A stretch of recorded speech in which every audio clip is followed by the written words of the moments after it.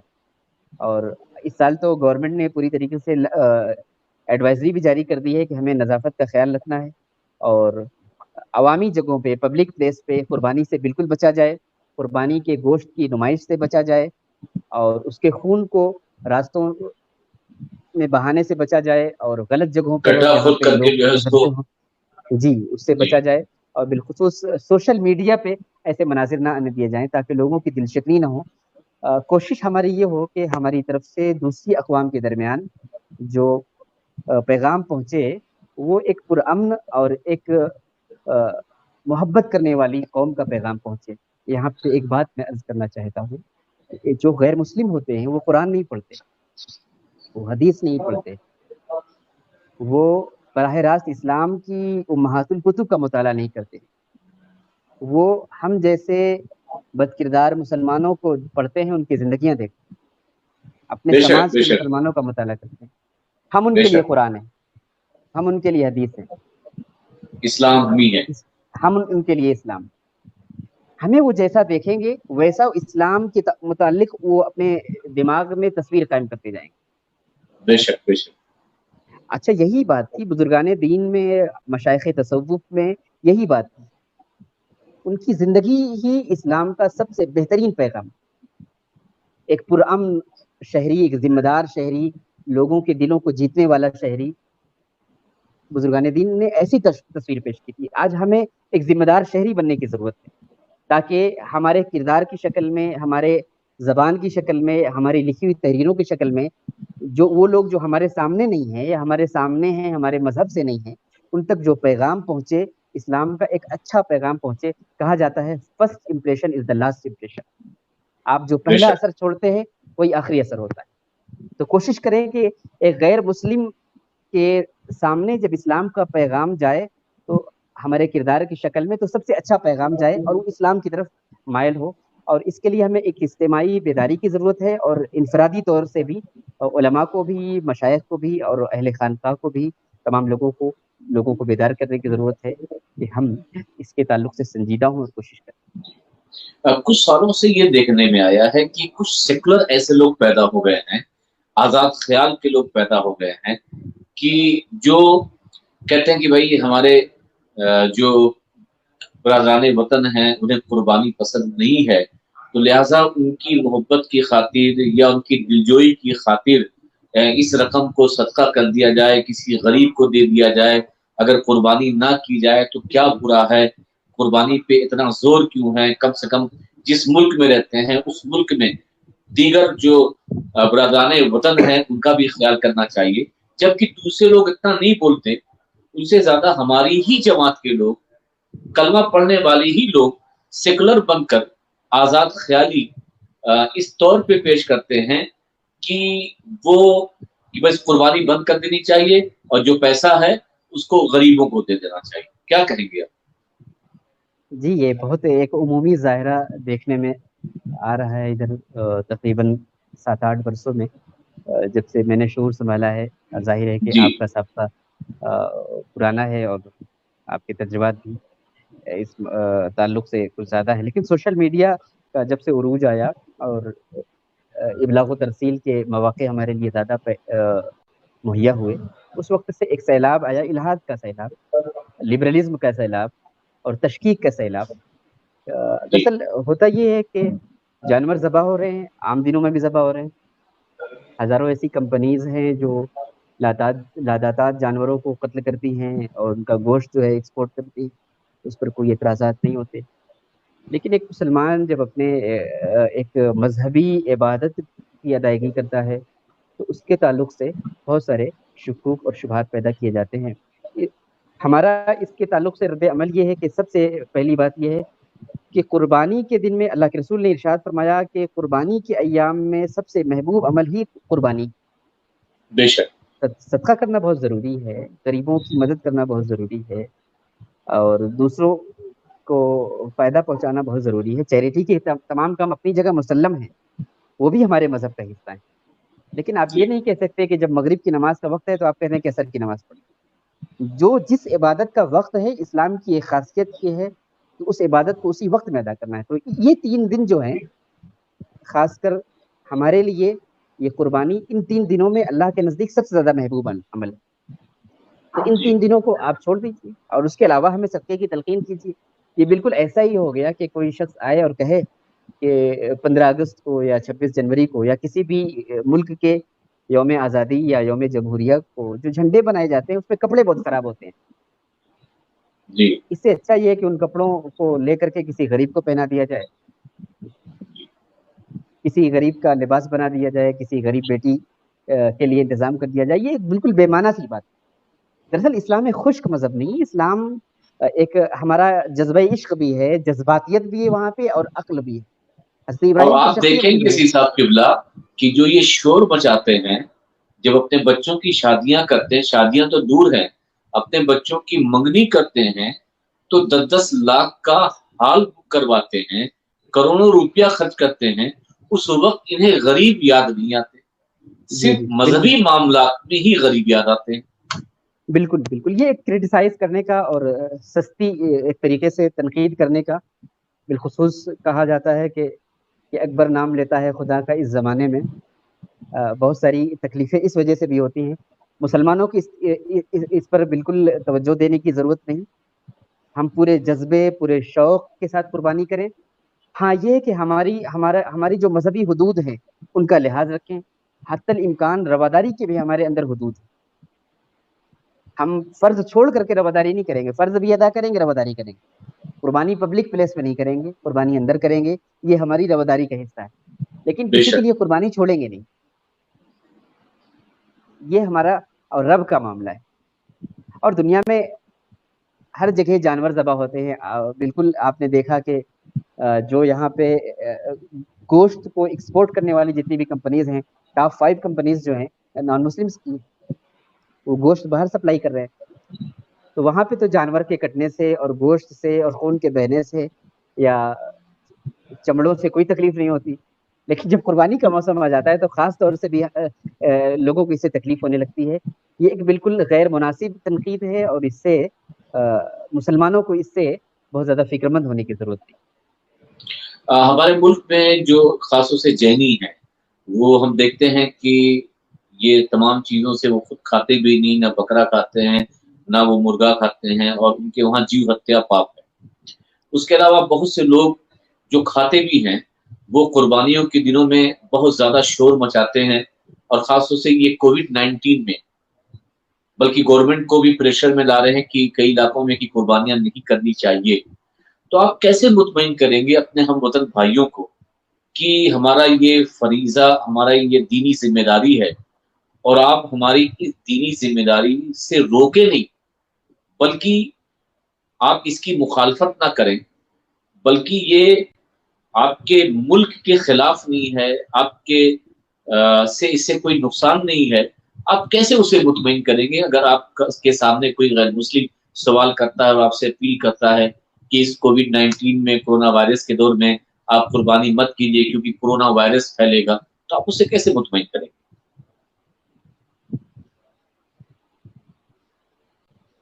اپنوں کو تو مطمئن کر لیں گے، کیونکہ اپنے اس طور پہ کہ آج اللہ تعالیٰ کو اس دن سب سے زیادہ قربانی ہی پسند ہے، قربانی کے علاوہ دوسری چیز پسند نہیں۔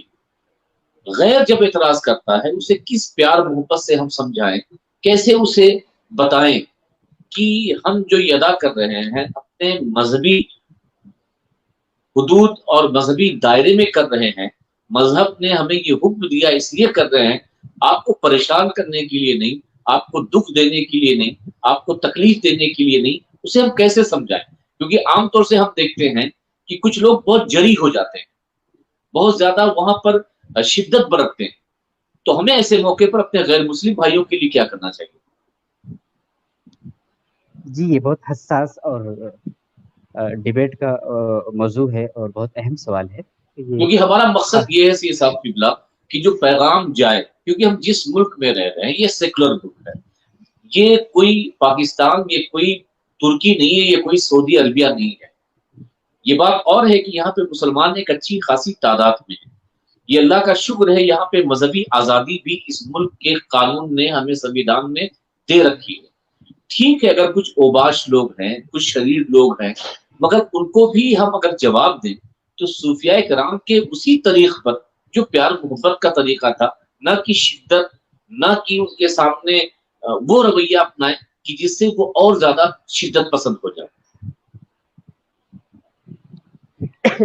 آپ نے جو یہ بات رکھی کہ بہت ساری قومیں ایسی ہوتی ہیں جو جیو ہتیا کو، ان کا اصل سوال قربانی پہ نہیں ہے، قربانی کے علاوہ بھی اگر ہم گوشت کھاتے ہیں جی تو اس حوالے سے ان کے مذہبی جو قوانین ہیں یا وہ جو اصول ہیں، جو روایات ہیں، ان کی روشنی میں وہ اسے غلط سمجھتے ہیں اور غیر مناسب خیال کرتے ہیں۔ بالکل ایسی ایک قوم موجود ہے، لیکن سید صاحب قبلہ جو جہاں تک میں سمجھتا ہوں اور اس سوال پہ غور کیا ہے. مجھے ایسا لگتا ہے کہ اللہ تبارک و تعالیٰ نے جو انسان کو پیدا کیا تو اس کی غذا کے لیے جو سامان بنائے، ایک فوڈ چین کا سلسلہ جو ہے، نیچرل سلسلہ. مثال کے طور جی پر سائنس کے اعتبار سے ہم اگر سبزیوں کو بھی کھائیں گے تو سبزیاں بھی بے جان نہیں، سبزیوں میں بھی جی جان ہے. اب ہم سبزیاں کھائیں تو گویا کہ ہمیں ایک جاندار کو اور ایک ایسی چیز کو جس میں جان ہے اسے ہم ختم کر رہے ہیں. اس میں جی ایک طریقے سے پاپ ہو گیا، یہ غلط ہو گیا، جی ہتیا ہو گئی. جیو ہتیا ہو گئی. اور آگے دیکھیں تو درختوں سے آپ کوئی چیز لیتے ہیں، ایک درخت میں ایک پھل لگا ہوا ہے تو بہت سارے لوگ کہتے ہیں کہ یہ جو درخت کا جو پھل ہے یہ اسی طرح ہے جس طریقے سے باپ بیٹوں کا رشتہ ہوتا ہے. اب پھل کو آپ اس جی سے الگ کریں گے تو اب آپ آم نہیں کھا سکتے، اب آپ سنترے نہیں کھا سکتے، اب آپ موسمی نہیں کھا سکتے، اس لیے کہ بالکل آپ نے بالکل رشتہ توڑ دیا اور اس کی جڑ کاٹ دی، اس کو ایک جیو ہتیا کر دیا. تو یہ ایک اعتراضات کا لامتناہی سلسلہ ہے اور یہ زندگی کو مشقت میں ڈالنے کی طرف لے جائے گا. تو اسلام ایک فطری دین بھی ہے کہ اگر اس طریقے سے آپ جیو ہتیا کو روکیں گے تو کھائیں گے کیا،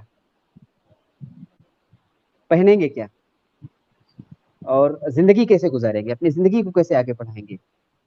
تو مجھے ایسا لگتا ہے کہ جن لوگوں کو جانوروں کے حوالے سے اعتراضات ہیں ان کو سبزیوں کے حوالوں سے، پھلوں کے حوالے سے بھی اعتراض ہونے چاہیے. اس لیے کہ یہ بھی ایک طریقے کا جیو ہتیا ہے. اسلام نے ہمارے لیے بڑی آسانیاں پیدا کی ہیں، وہ یہ کہ انسان جو ہے حلال جو جانور ہیں، حلال جو چیزیں ہیں انہیں وہ کھائے، اپنے استعمال میں لائے اور ان حلال اور طیب چیزوں کی قربانی بھی اللہ کے راستے میں پیش کرے. یہ ایک مختصر سی بات ہے اور انشاءاللہ اس پہ مستقل گفتگو کرنے کی کوشش کی جائے گی. نہیں آپ صحیح کہہ رہے ہیں، آپ کی بالکل، یعنی جس طریقے سے آپ نے ایک ٹیکنیکل بات کہی کہ ہم اسے شدت نہ برتیں بلکہ پیار محبت سے انہیں اس طریقے سے سمجھانے کی کوشش کریں کہ اگر آپ ہتیا کی بات کر رہے ہیں تو صرف جانور ہی ہتیا نہیں ہے بلکہ پھل کی بھی ہتیا ہے، سبزیوں کی بھی ہتیا ہے، تو آپ کہاں تک روکیں گے.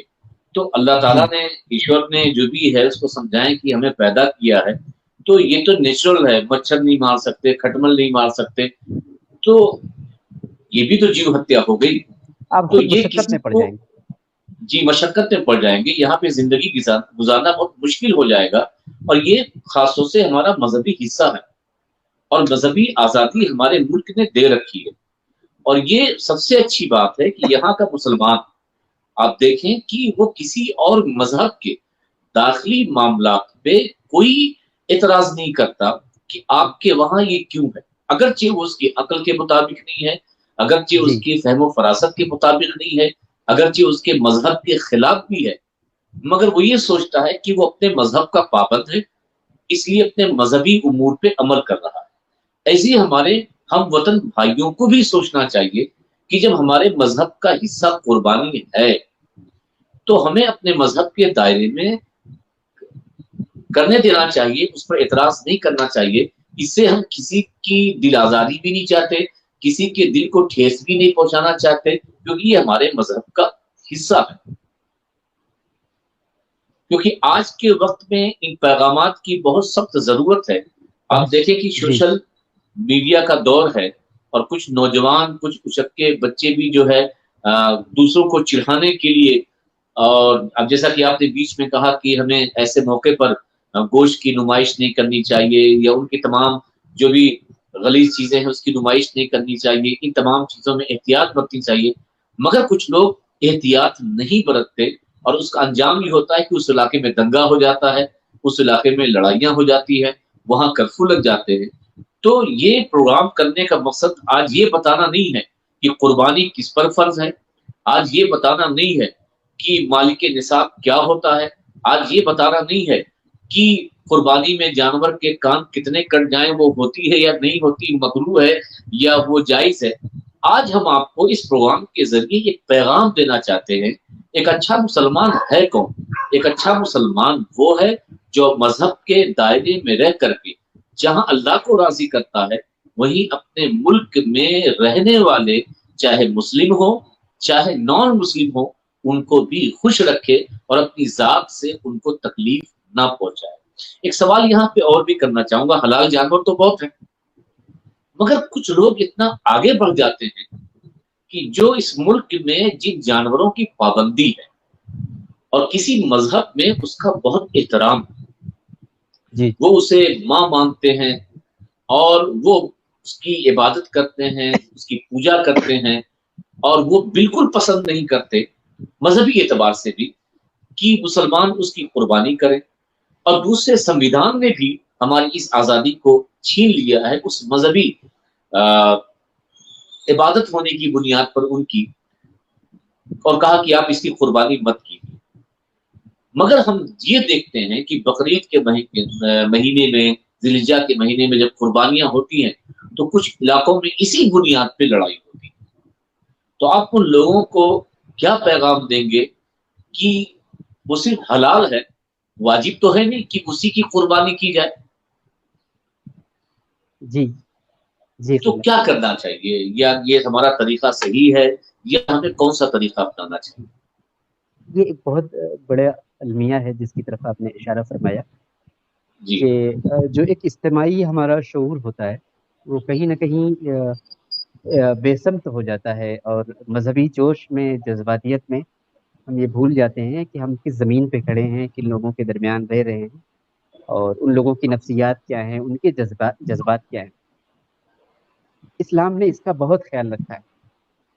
اس کے خیال رکھنے کی ایک مثال یہ ہے کہ اسلام میں سب سے بڑا جرم شرک ہے، ظلم عظیم ہے، ان الشرک لظلم عظیم، لیکن اس کے باوجود بھی اسلام نے دوسروں کے جذبات کا، سینٹیمنٹس کا خیال رکھنے کے لیے ارشاد جی فرمایا کہ ان کے سامنے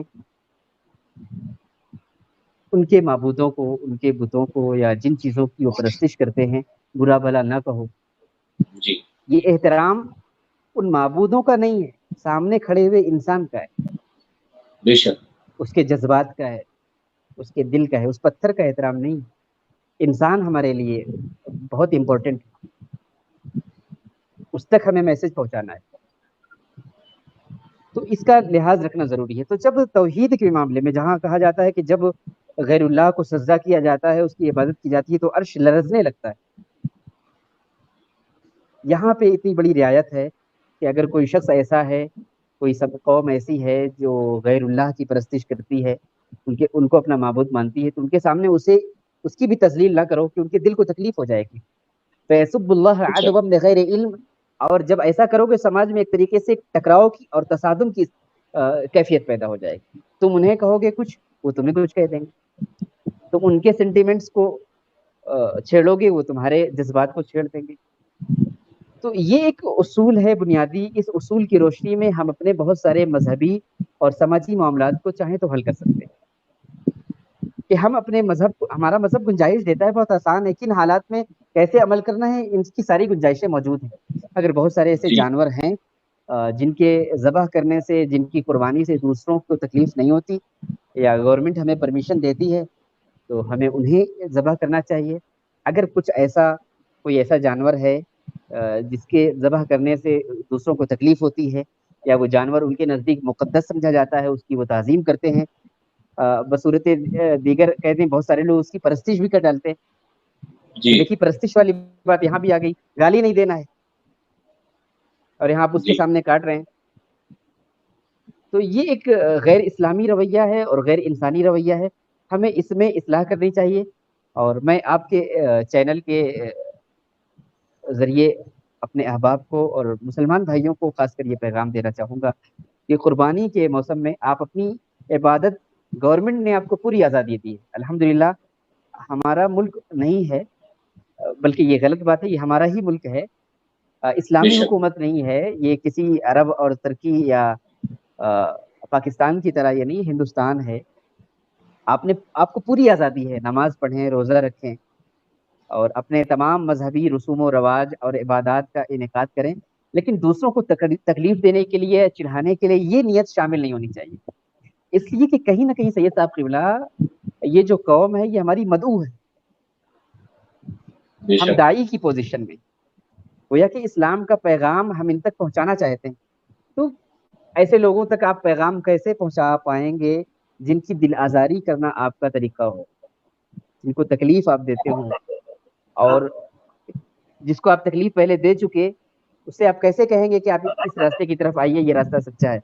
تو ہمیں سب سے پہلے اپنا کردار، اپنا طور طریقہ، اپنا چال چلن اور اپنے طرز عمل میں، رویوں میں بدلاؤ لانے کی ضرورت ہے۔ اس کے بعد جب ہم کہیں گے تو انشاءاللہ بہت ساری چیزیں بدلیں گی۔ اس ہندوستان میں بھی بہت سارے لوگ ابھی بھی ان برے حالات میں بھی، جب فرقہ پرستی اور فرقہ واریت پوری طریقے سے مسلط ہے، الحمدللہ ہندوستان میں ایک بڑا طبقہ غیر مسلموں کا بھی ایسا ہے جو مسلمانوں کی شانہ بشانہ نہ صرف کھڑا ہے بلکہ ان کے لیے جیل تک کی مشقتیں برداشت کر رہا ہے۔ ہمیں ان کے بے جذبات شک کا بھی خیال رکھنا ہے اور انہیں مزید حوصلہ دینا ہے تاکہ وہ مزید طاقت، توانائی اور خوشی کے ساتھ ہمارے ساتھ کھڑے ہو سکیں۔ نہیں، کیونکہ میں یہ بات اس لیے کہہ رہا تھا کیونکہ ہمارے وہاں دیکھتے ہیں کہ سوشل میڈیا پر جب ہمارے وہاں قربانی پہ کچھ لوگ اعتراض کرتے ہیں تو دیکھیے نیپال میں کتنے جانور کاٹ دیے جا رہے ہیں، یہ ہندو ہی کمیونٹی کاٹ رہی ہے، بنگال میں دیکھیے کتنے کاٹے جا رہے ہیں، پنجاب میں کتنے کاٹے جا رہے ہیں۔ تو اس طریقے سے جو ہم پوسٹ کرتے ہیں تو کیا اس سے ہم انہیں اپنا بنا سکتے ہیں؟ بلکہ ہم تو اگر سنویدھان نے منع کیا ہے اور اگر ان کو دل آزاری بھی ہو رہی ہے تو ایسے موقع پر جبکہ دوسرے جانور موجود بھی ہیں، حلال جانور ہیں بھی، تو بہتر یہی ہے کہ ان تمام چیزوں سے پرہیز کیا جائے، اعتراض کیا جائے تاکہ ملک میں ایک امن اور ایک سکون کا ماحول بنایا جا سکے۔ بالکل صحیح صاحب، بہت اچھی بات ہے۔ یہ سوشل میڈیا نے بہت ساری آفتیں ہمارے سر مسلط کر دی ہیں، ان میں سے ایک یہ بھی ہے کہ قربانی جیسا مخلصانہ جو ایک عبادت ہے، یہ بھی ایک رسم اور ایک رواج اور نمود و نمائش کا ذریعہ بن کر کے رہ گئی ہے۔ ہمارے جوانوں کو، جوشیلے جوانوں، جذباتی جوانوں کو اس تعلق سے سنجیدہ ہونے کی ضرورت ہے، اور بالخصوص دوسرے ملکوں سے، دوسرے علاقوں سے جو لوگ ہیں انہیں بھی اس تعلق سے سنجیدہ ہونے کی ضرورت ہے۔ سوشل میڈیا کی کوئی سرحد نہیں ہوتی۔ آپ 2000 کلومیٹر کسی دوسرے ملک میں بیٹھ کر کے کوئی چیز شیئر کریں گے وہ ہندوستان بھی پہنچے گی، کوئی جی جھگڑا وہاں پہ بھی ہوتا ہے تو وہ ہمارے اس پر بھی مسلط ہو جاتا ہے۔ یہ سوشل میڈیا کی کرامات ہے، ہمیں ان چیزوں سے بچنے کی ضرورت ہے تاکہ اسلام کو یہ اسلاموفوبیا کا دور، کچھ غلط فہمیاں ہم پھیلا رہے ہیں، کچھ اسلام کے دشمن پھیلا رہے ہیں، تو کم سے کم اپنے حصے کا ہم کام کریں کہ ہماری وجہ سے کوئی غلط فہمی لوگوں تک نہ پہنچے اور اسلام کا ایک صحیح پیغام لوگوں تک پہنچے تاکہ لوگ اسلام سے مانوس ہو۔ کہا جاتا ہے، اللہ کے رسول نے ارشاد فرمایا کہ لوگوں کو اسلام سے مانوس کرنے والا طرز عمل اختیار کرو، لوگوں کو خوش کرنے والا اور ان کی دلجوئی کرنے والا عمل اختیار کرو، نہ کہ لوگوں کو وحشت میں ڈالنے والا، ان کے اندر تنفر کے جذبے ابھارنے والا، ان کو دور کرنے والا کوئی عمل کرو۔ تو ہمیں حتی الامکان اپنے مذہبی حدود کا خیال رکھتے ہوئے اپنی عبادتوں کی تمام ادائیگی کے اہتمام کے ساتھ ہمیں دوسروں کے دل آزاری سے بچنے کی کوشش کرنی چاہیے اور دوسروں کے مذہبی روایات کا اور ان کی تہذیبوں کا، ان کے جذبات کا مکمل پاس و لحاظ رکھنا چاہیے تاکہ ہندوستان ایک جنت نشان بن سکے۔ اس کے لیے ہمیں بھی اس میں کنٹریبیوشن کرنے کی ضرورت ہے۔ جی جی ماشاء اللہ۔ میں اب آخری سوال انشاءاللہ، کیونکہ آپ نے گفتگو ایک رواداری کی ہے اور انشاءاللہ تعالی ہم اس پر ایک الگ سے پروگرام رکھیں گے کہ ہم اپنے ہم وطن بھائیوں کے ساتھ کس طریقے سے زندگی گزاریں، نہ کہ وہ بقرعید میں بلکہ ہم عام دنوں میں بھی ان کے ساتھ کیسا سلوک، کیسا رویہ اور کس طریقے سے ان کے ساتھ زندگی بسر کریں۔ انشاءاللہ تعالی اس پر بھی ہم ایک پروگرام رکھیں گے تاکہ ہمارے نوجوانوں کو نصیحت ملے اس چینل کے ذریعے کہ ہمیں اپنے ہم وطن بھائیوں کو ایسے حالات میں جبکہ ہر طرف سے اسلام پہ حملہ ہو رہا ہے، مسلمانوں پہ حملہ ہو رہا ہے، مسلمانوں کو بدنام کیا جا رہا ہے اور مسلمانوں کے تعلق سے کیا کیا نہیں کہا جا رہا ہے، تو ہمیں کس طریقے سے بدلنے کی ضرورت ہے اور کس طریقے سے اسلام کو مضبوطی سے تھام کر کے اور صوفیاء کرام کے طریقے پہ چل کر کے اسی امن و محبت اور پیار کی فضا کو ہموار کرنا ہے۔ انشاءاللہ تعالیٰ اس پر ہم ایک الگ سے گفتگو کریں گے اور اس پر آپ کو ضرور بلائیں گے۔ مگر آخری پیغام ہم چاہتے ہیں اس کرونا وائرس کے مصیبت کے دور میں جہاں ہندوستان میں 12 لاکھ سے زیادہ کرونا مریض ہو چکے ہیں اور پوری دنیا میں یہ مصیبت آفت بن کر آئی ہوئی ہے، تو ایسے موقع پر جب ہم قربانی کریں تو قربانی میں کس طریقے سے سوشل ڈسٹینسنگ کا لحاظ رکھیں، کس طریقے سے قربانی کریں تاکہ ہم اس قربانی کے ذریعے خود اپنے بھائی کو بھی اپنے آپ کو پریشان نہ کریں۔ جی قبلہ، یہ بہت اہم بات ہے، اور اس پر ہمیں توجہ دینے کی ضرورت ہے کہ کورونا ایک مذہبی تفریق نہیں کر رہا، سب کو لگ رہا ہے، اور ساری انسانیت اس سے ایک طریقے سے دہشت میں مبتلا ہے۔ ان حالات میں گورنمنٹ آف انڈیا نے یا اسٹیٹ گورنمنٹس نے گائیڈ لائنس جاری کر دی ہیں تمام مسلمانوں کو عید الاضحیٰ کی نماز کے سلسلے میں بھی اور اجتماعی قربانیوں کے سلسلے میں بھی اس تعلق سے بالکل گورنمنٹ کے گائیڈ لائنس کو فالو کرنا چاہیے۔ اس سے دو فائدے ہوں گے، ایک یہ کہ ہم مرض سے محفوظ رہیں گے، دوسروں کو بھی مرض سے محفوظ رکھیں گے، اور ایک جو دوسرا پہلو ہے وہ یہ کہ کورونا پھیلانے کا گورنمنٹ کی نظر میں ہم ذمہ دار نہیں ٹھہرائے جائیں گے، جی ہمارا اس میں کوئی رول نہیں ہوگا، میڈیا کو کوئی مسئلہ نہیں ملے گا، ہمیں اس پر توجہ دینے کی ضرورت ہے۔ میں اپنے مفتیان کرام سے، علماء کرام سے، جو ہمارے قضات ہیں اور جو ہندوستان میں ہر شہر میں جو قاضی ہیں، ان سے بھی دستبردستہ درخواست کروں گا کہ عید الاضحیٰ کے حوالے سے گورنمنٹ کے گائیڈ لائن کے تناظر میں اس کو سامنے رکھتے ہوئے شرعی رہنمائی عوام الناس کی ضرور کریں، ان کی ذہن سازی کریں، اور انہیں وہ کسی جذباتی بہاؤ میں آ کر کے کوئی ناشائستہ قدم نہ اٹھانے پائیں، اس کی طرف لوگوں کو توجہ دلائیں۔ اور قربانی کے تعلق سے خصوصی طور سے گورنمنٹ نے ہمیں قربانی کی بھرپور اجازت دی ہے، تقریباً ہر اسٹیٹ گورنمنٹ نے دی ہے، کسی نے منع نہیں کیا۔ اکثریت یہاں پہ غیر مسلموں کی بھی ہے، لیکن یہ قانون کی آزادی ہے، ہندوستان کے مسلمانوں کی آزادی ہے کہ ہم اپنا مذہبی فرض ادا کر سکتے ہیں۔ گورنمنٹ نے اپنا رول ادا کر دیا ہے کہ ہمیں اجازت دے دی ہے، اب ہمیں جی اپنا کردار ادا کرنا ہے کہ اس ماحول میں ہم کیسے قربانی کریں۔ دوسری چیز جس کی طرف میں توجہ دلانا چاہوں گا وہ یہ کہ ایک ہوتا ہے کہ ہمارے اوپر قربانی واجب ہے، ہم نے وہ قربانی کی، بہت سارے لوگ نفلی قربانی کا بہت زیادہ اہتمام کرتے ہیں، تو جی اس کے تعلق سے میں ایک خاص بات یہ عرض کرنا چاہوں گا کہ حتی الامکان ہم کوشش کریں کہ نفلی قربانیوں سے خاص کر کورونا کے تناظر میں اس سے بچنے کی کوشش کی جائے، اور ان پیسوں کو بچایا جائے، خود اپنے لیے بچایا جائے۔ کفایت ضروری ہے، اس لیے کہ ہمیں نہیں معلوم کہ آنے والے سال 2 سال معاشی لحاظ سے ہمارے لیے کیسا ہوگا۔ بہت سارے لوگ ملازمت سے باہر ہو چکے، بہت سارے لوگ بے روزگار بیٹھے، خود اپنے لیے بھی اور دوسروں کے لیے بھی، کہ نہ جانے ہمارے پڑوسیوں کو، ہمارے قریب رہنے والوں کو کب کیسی ضرورتیں پیش آ جائیں، تو چیریٹی کے لیے، صدقات کے لیے اس رقم کو بچا کر کے رکھیں۔ نفل قربانی کی جگہ ہم لوگوں کا تعاون کریں، اور میڈیکل کے سطح پر بھی اگر ہم کٹ لوگوں کو دے سکیں اور ماسک دے سکیں، یا لوگوں کے درمیان ہم سینیٹائزر تقسیم کر سکیں، تو یہ بھی ایک بہت بڑی عبادت ہوگی۔ اور نفل قربانیوں کی جگہ میں چاہوں گا کہ مجھے ایسا لگتا ہے، یہ میرا مشورہ ہے، علماء کرام بہتر اس پر رہنمائی کریں گے کہ کوشش کی جائے اس سال اس سے احتراز کیا جائے، اور سوشل ڈسٹینسنگ کا اور گورنمنٹ کے گائیڈ لائنس کو پوری طریقے سے فالو کرنے کی کوشش کی جائے۔ علماء سے، عوام سے اور مفتیان کرام سے اور تمام جی خانقاہ کے ذمہ دار لوگوں سے میں یہی درخواست کرنا چاہوں گا، اور یہی میری گزارش۔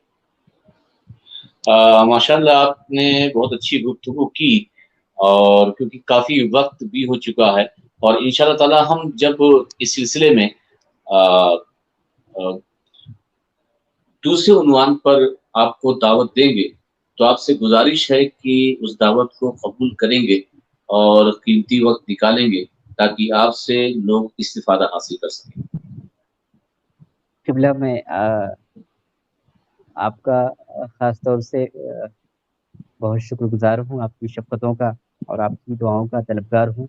ایک طالب علم کو آپ نے اپنی بات کہنے کا موقع عطا فرمایا، اللہ تبارک و تعالیٰ آپ کی خدمات کو قبول فرمائے، آپ کا سایہ ابھی اہل سنت پر سلامت رکھے، اور ہمیں انسانوں کے لیے مفید بننے کی توفیق عطا فرمائے۔